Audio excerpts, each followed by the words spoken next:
Welcome to the Business Podcast, where we interview professionals across all industries. Hey, it's Simon. Welcome back. Today we have Kate Abate, a gerontologist, athlete, and nutrition advocate who works with adults to optimize healthy longevity across their lifespan. Kate, it's a pleasure to have you with us today. How are you? I'm so well, Iman. Thank you so much for having me. Absolutely. Kick us off. Tell us a little bit about yourself and share something most people wouldn't know about you. Well, as you discussed, I'm a gerontologist, which means that I study the variable of age, and I work with people across the lifespan. And I have a former past and a lot of heart in what I do, whether that's athletically or otherwise. I find myself straddling the boundary between advocacy and empowerment, and that has taken shape as past lives being a personal trainer, being a professional bodybuilder, being a crisis counselor, and in general, being kind of a cheerleader in the back of the room for the people in the room. I think something that maybe people don't know about me is that I'm a lifelong student. I am again back in graduate school, and I have had a very difficult time making up my mind about what to study. And between hard sciences and soft sciences, I keep going back and forth. And, I started with a biological science background, and then I quickly switched to a political science background and an economic background. And then I circled back around to the medical science background. And I think sometimes it's easy to forget that there are always hard decisions we have to make, or we have to turn something down that feels like we should be saying yes to it, if that makes sense. Yeah, maybe you can share something that comes to mind when you describe that. I think even choosing a vocation or even a location, there are different opportunities in different cities across the country and across the world. And you could have an amazing practice as a successful doctor in one part of the country, and you could be a really high-powered advocate and attorney in another part of the country. I think if we're all honest with ourselves, there are a lot of things we all can do. And I think it's been kind of beaten into us to do the best we can do. And quite frankly, I think that presents a large philosophical problem set, to narrow that down, because I think no matter how far along one is in one's career, I've heard it said from the people with whom I work who are older, they say, there's always that question. Is there something else I should be doing? Even as secure, as certain, or as wonderful as what I'm doing might be, we always have to say no to something, Totally. Thanks for explaining it that way. That makes a lot of sense. And just to make it personal, I've been really struggling with that. Because there are a lot of things I would like to do. And becoming a gerontologist was not something that when I was little, I thought I would be doing. And so anyways, I'm sorry to cut you off there. I think you make a really strong point, and it fits nicely with the fact that you are a gerontologist, because there are physical limits that we've faced, at least up until this point, as a human race. But some scientists are saying that we have the potential to live with certain technologies hundreds of years, and that's something interesting to review and explore. But maybe you can talk a little bit about how you got your career start and kind of walk us through the journey up until what you're doing now. Sure. Um, I actually started in yoga. I did not, as I just kind of prefaced, I didn't exactly know what I wanted to be when I grew up. I thought I wanted to be an attorney. And then when I was graduating from college, it was 2007 and 2008, and the world was kind of exploding as we knew it. And a lot of traditional options were really not on the table. And I said, I really love yoga. Let me get into it a little bit more and see what that's like. And teaching yoga was a really beautiful experience and exploration of learning how to listen and then learning how to teach. And both are skill sets that I have continued to work at, and I prize because they show up in every discipline and in every personal relationship. And so teaching yoga kind of set the foundation for my first career as I'll say a physical and fitness professional. And that embodied everything from teaching, power sculpt to bar, to personal training, to yoga boot camp, to building my own physique back from my own, hard-won battles with illness and injury.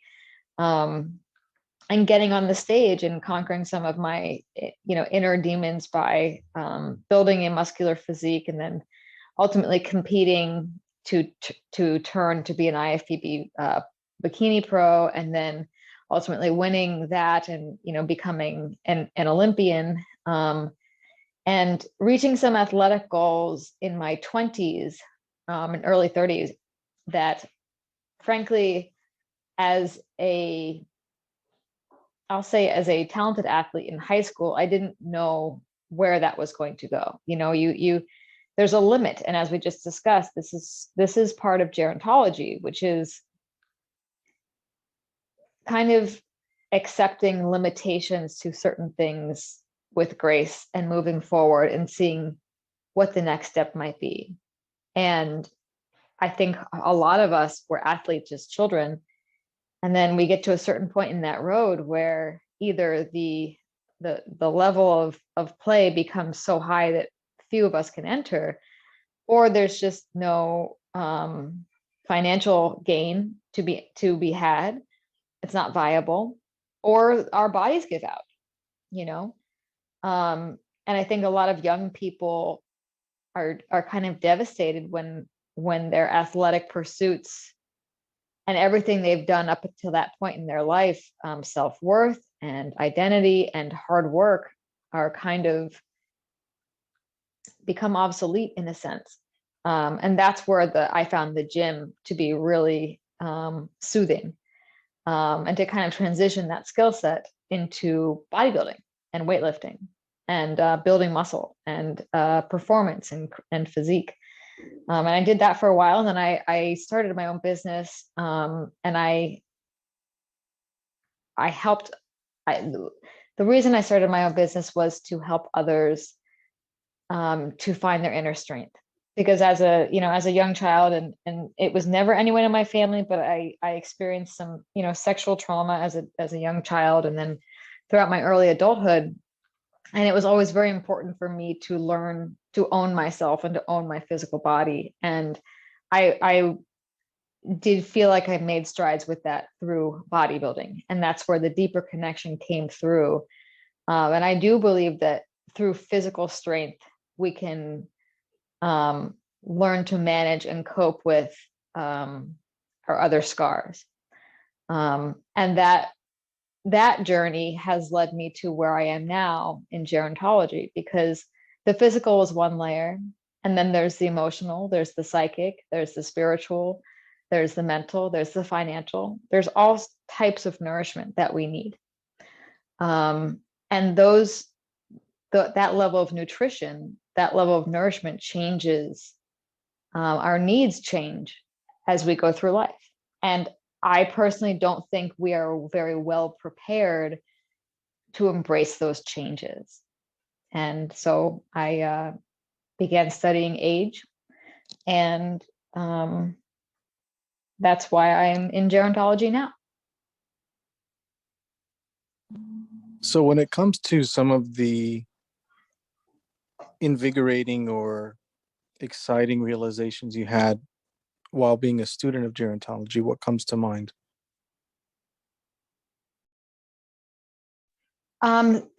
Say more. I think gerontology is a multifaceted, interdisciplinary study. So when it comes to aging, it's physiology, it's biology, it's sociology, it's economics, it's psychology. It's every angle. It's not just, oh, our parts are fading out, what do we do next? Or it's not the study of dementia, right? There are actually a lot of benefits to aging. Like older people are happier. And, after midlife, we routinely become happier and happier. And there's a little bit of a Laffer curve with that, but there are a lot of things that are surprising to younger people to learn because we just can't imagine it. And that, I think, is ultimately, I feel like it's kind of the study of hope, because I think there's a lot of despair and fear surrounding age, and necessarily because it ultimately leads to death. And these are topics with which we are fiercely uncomfortable for the most part. And that I have always been interested in the taboo. And I think it's important to confront it, so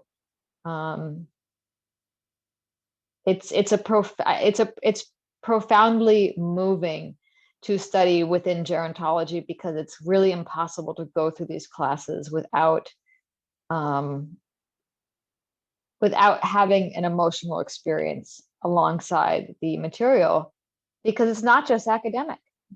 There's undoubtedly somebody in your family that is going through one aspect of the aging process, and there's pain that's associated with that, and growth and joy, but challenge. And so I have found the actual discipline to be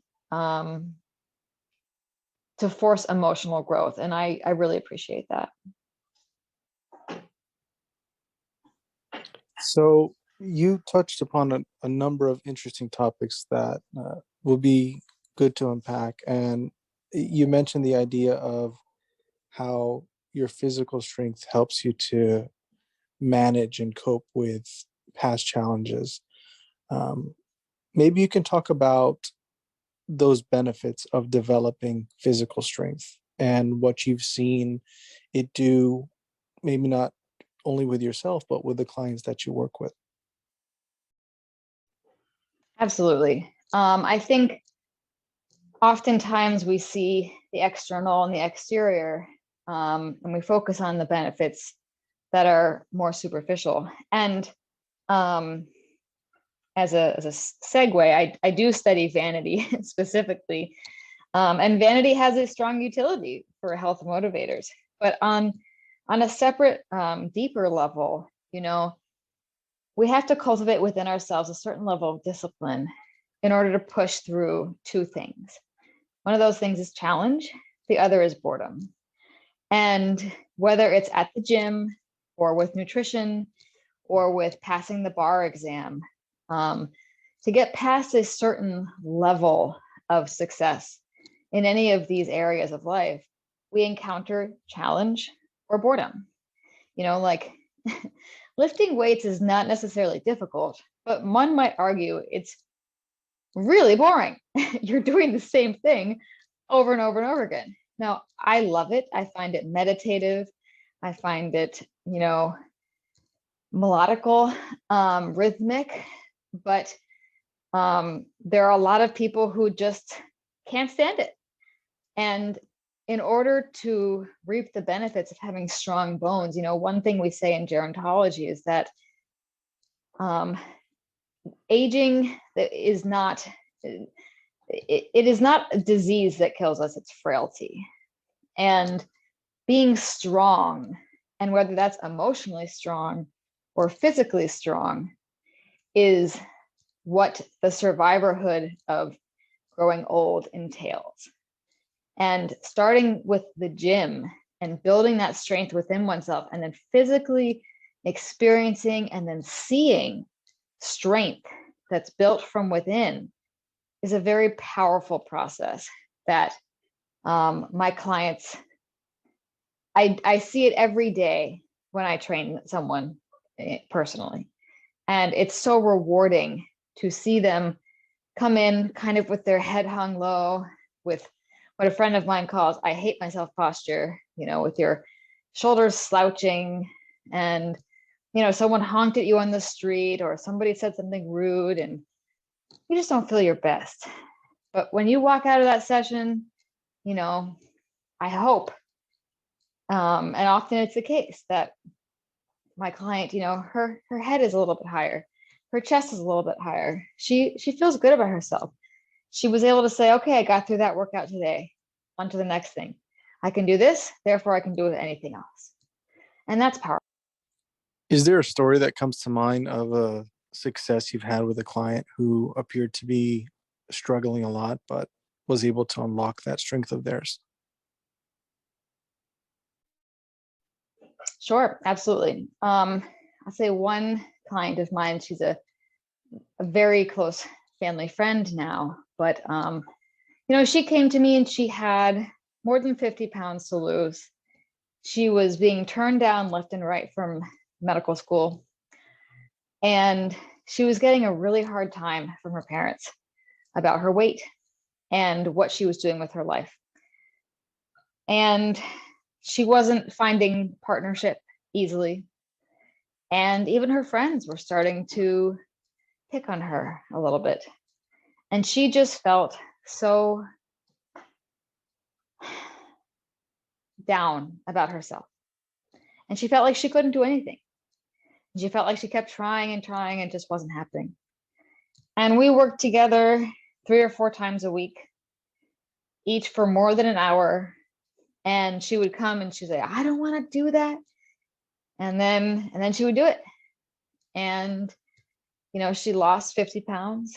She got a new job. She got into medical school. She's now going to be married in a couple of months. And she does say that, when she found her strength through physically training, when she saw herself transform, doing something with her energy that physically changed her outlook and output and the way she was perceived. And it all started with the way that she perceived herself. She was then more capable than she had been prior. And that was really powerful for her. And frankly, it makes me tear up. And it's just such a privilege to walk that journey with someone. And I just want to be clear that, it's nothing special about me or training with me. There's no secret. It's about doing it. That's the secret. And I'm just holding a mirror up for my clients to see themselves in their own strength. And to me, that's rewarding.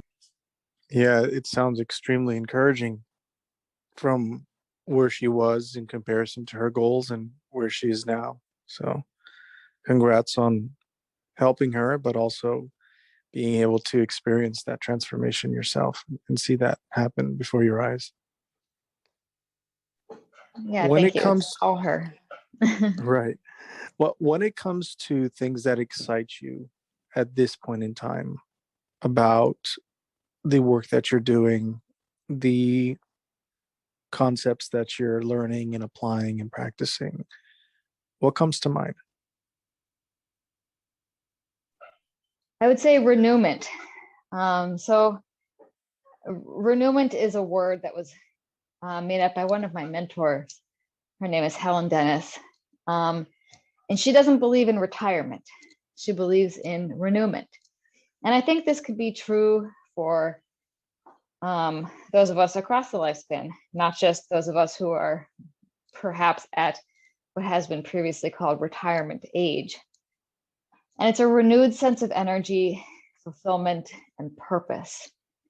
And the ability to find meaning across the lifespan, though that may change, from phase to phase or decade to decade. I think the human spirit of being resilient and finding new meaning at the end of some path, I think is really, again, for me, that provides hope. And that's something that I'm consistently inspired and motivated to see with these older adults with whom I work, and that I'm lucky enough to experience that, my mentors are in their 80s and there's no sign of them slowing down. And a lot of them are fiercely pushing back on the doctrine that says that they should sit down, retire, have a glass of scotch and wait until they go toes up. And they're like, not over my dead body. I'm starting over again. I'm starting a new chapter. I'm finding new meaning in this new work that I'm doing here and now. And to me, that's encouraging. Because I've never liked to go to sleep early because I don't really want the day to be over. And that's kind of how I feel about life. And I think it's exciting to know that even in a dark moment, if you keep pushing through, something bright will come that perhaps was hard to imagine. Is there anything that you've surprised yourself with over the years that was once hard to imagine? Oh, yes, everything. I'm in the process of moving right now from California to New York. I'm doing it by myself. That's a microcosm, but I think running my own business is something I just never thought I had the wherewithal to do. I was never good at, asking for my worth. I was never good at administrative duties. And I'm not here to say I'm the best at those things, but it's encouraging to see that, there's a narrative we tell ourselves that, oh, I'm not naturally good at that. Oh, that's not there for me. And well, those things are not natural for me, and maybe they are natural for someone else, and that's great and good for them. But those things still have to be done. And it's been really rewarding to learn skill sets that are painfully difficult for me, that are a walk in the park for someone else. So I think life is just continuously humbling over and over. Totally. And life moves on, and we inevitably get older.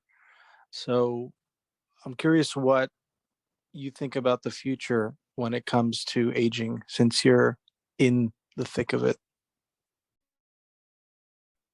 Well, just to be clear, do you mean from a physiological perspective, or like, do you mean what will happen from a socio-political perspective, or like, what do you mean? Because it's just kind of broad. More physiological, and the technologies that are involved. I'm curious if you have any awareness or opinions around that. Sure, And what looks promising. Yeah, I mean, so my field is definitely, as I kind of mentioned earlier, it's kind of split into hard sciences and soft sciences. And the hard science is mostly the biological and the stem cells and the rejuvenation. And we don't use the word anti-aging in gerontology because it's a bit offensive, and it's not the moniker that it's not the image we're looking to put forth, that aging is something to be avoided. Instead, we want to be able to embrace aging and have it be positive and have it be successful. And when it comes to biological advances, there is definitely no shortage of research or of encouraging studies that are being done right now, whether it's on humans or on mice, to show that, lengthening telomeres is happening, and playing with DNA strands is happening, and being able to replace certain parts. Like, that's one of the biggest issues, right? Is, if you think about a car, right? If you replace the tires on a car, it can go a good amount of more miles, right? But if you can't replace those tires, you're going to wear through them. And even if the engine keep going, the hardware gets a little banged up, right?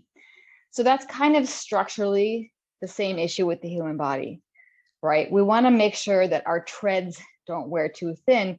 And we already see evidence of that with joints. Joints and cartilage are delicate.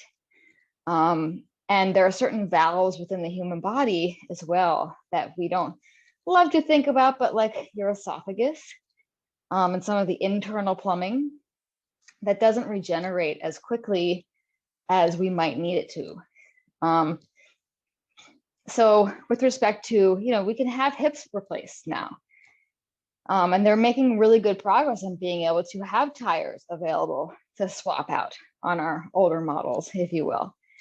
Not everything has yet been solved for, but there is definitely hope to be had. So that's a kind of a broad answer, but it's definitely encouraging, and it's really exciting, even just to look at lifespan and health span, and how, millennials are looking at a lifespan and a health span of optimally 120. And that was not the case 40 years ago.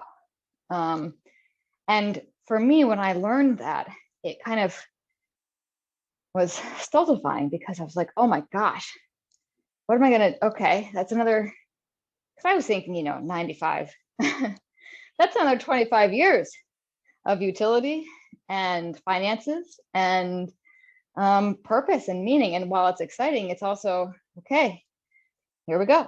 It certainly adds dimension onto one's long-term vision, if you will.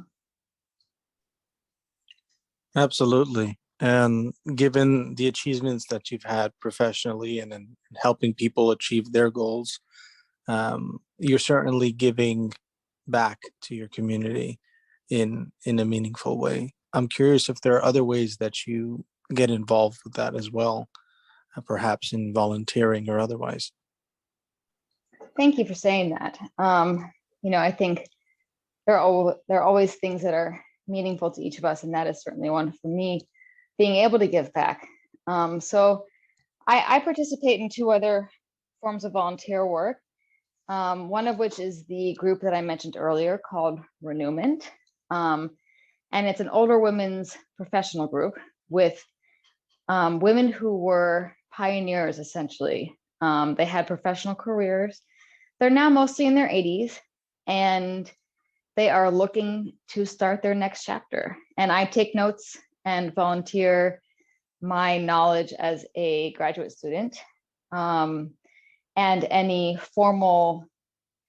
other formal knowledge I can contribute. But really, I'm there to, I feel like the luckiest person in the room, because I'm just absorbing the wisdom of these incredible pioneer women who are, they really give a different meaning to our concept of what it means to be an older adult. And that is encouraging. I walk away from those meetings I feel like I'm just absorbing the richest wisdom in the world. And the other volunteer capacity, I serve as a crisis counselor for RAIN, the National Sexual Assault Hotline. And as I mentioned earlier, that's work that's personally gratifying to me and to my sense of self. And it can be heavy, but it's also really fulfilling to be able to pitch in a time of need in someone's life when they really just need a hand. And that takes the form of you know, emergency services or counseling, you know, talking through experiences with you know, someone who's anonymous, or arranging for, you know, immediate needs to be taken care of. And that also every time is, you know, a lot of stories, and it's usually very hopeful, even though it's heavy. It's usually a really positive experience, and I feel very blessed to have had the opportunity to have done that for many years now. You bring up something interesting, that help is heavy in that volunteer work you do. What advice would you give to people who want to give back in that same way, but might not have that emotional, let's call it, fortitude to handle the heaviness? How does one prepare for that in order to give back in that way and offer that advice or support or emergency assistance? I think you know pretty early on whether that work is suited for you, whether you're suited for that or not. And I would say, you know, we're all human, and we all have a range and depth of human emotion and experiences. And I would guess that most people are capable of it if they can create the space in their minds to be capable of it.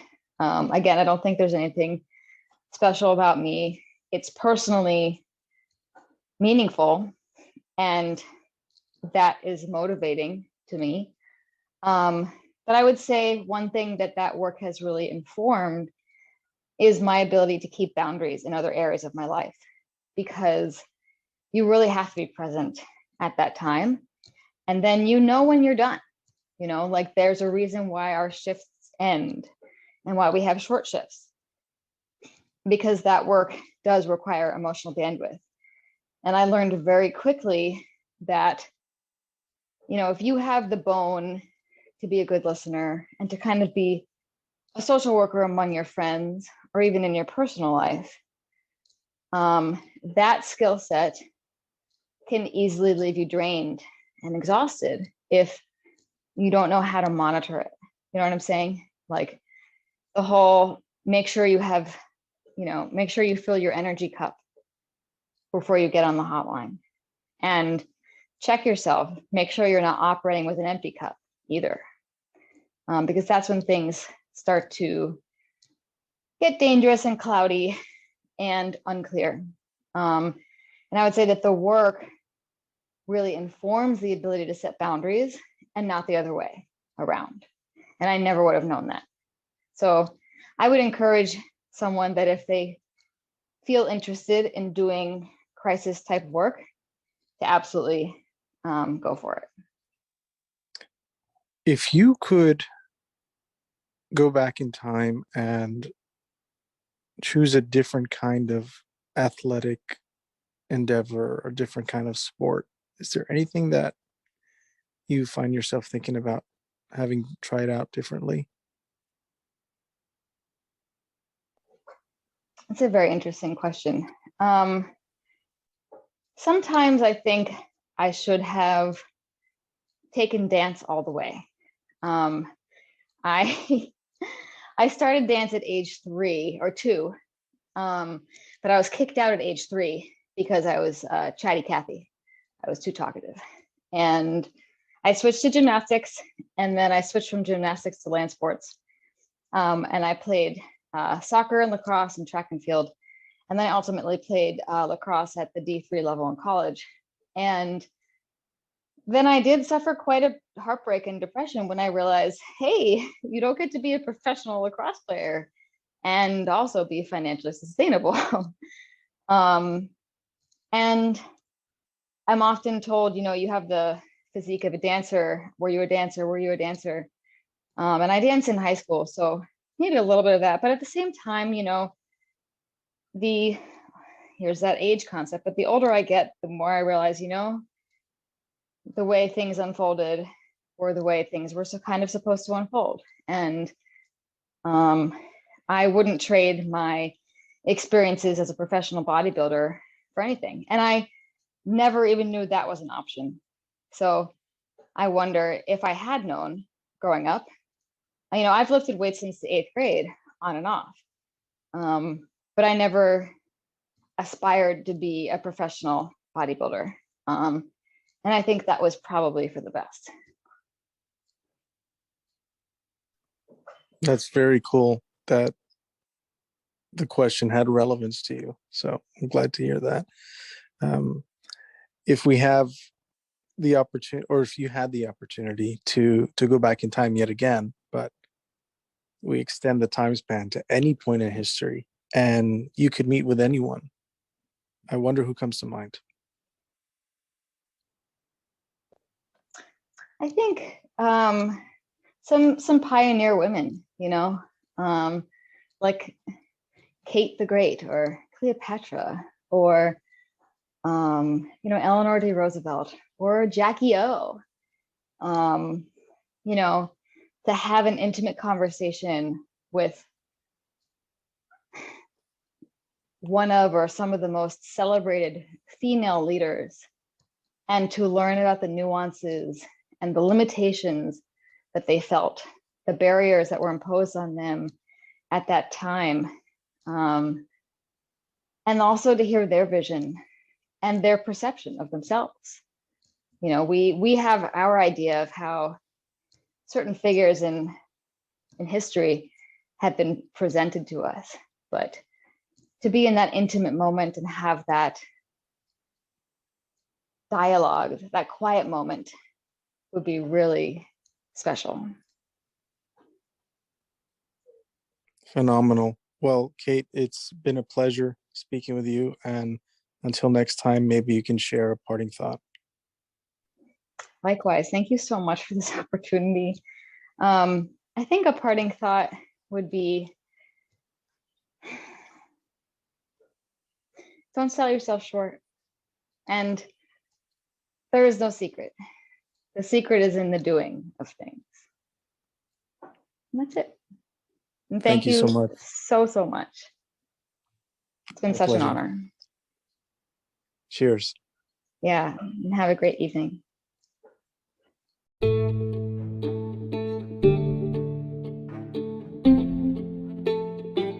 Thanks for attending the Business Podcast, and stay tuned for more episodes.